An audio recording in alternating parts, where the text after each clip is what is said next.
What does that look like? Well, that brings us to the second point Jesus makes about how to wait. Wait for the Lord Jesus as stewards who must give an account of their service, faithful or otherwise. Wait for the Lord Jesus as stewards who must give an account of their service, faithful or otherwise. Now we're looking at 24:45 to the end of the chapter.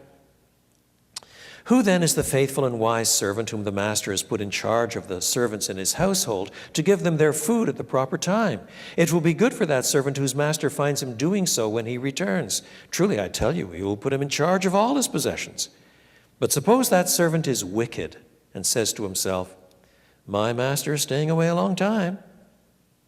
And he then begins to beat his fellow servants and to eat and drink with drunkards.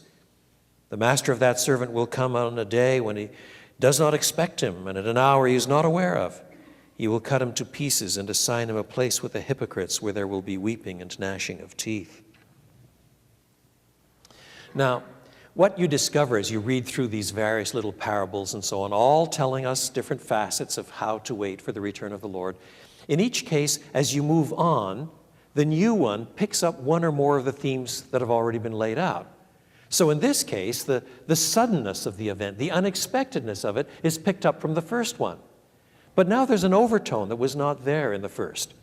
Now there is a slightly additional emphasis, namely, when he returns, at a moment admittedly you may not be expecting, when the master returns, he will also ask you to give an account of your stewardship.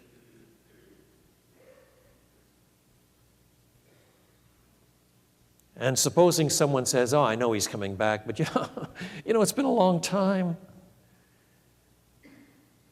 And thus begins to exploit the other servants. This person who seems to be such a servant and has actually been put in charge, yet now apparently he's corrupt with the funds, and he is dishonest in his own labors, and he is exploitative and manipulative and controlling of other people. He's become really a mean little petty boss, a nasty piece of dictatorship. But he's going to give an account of everything he's done.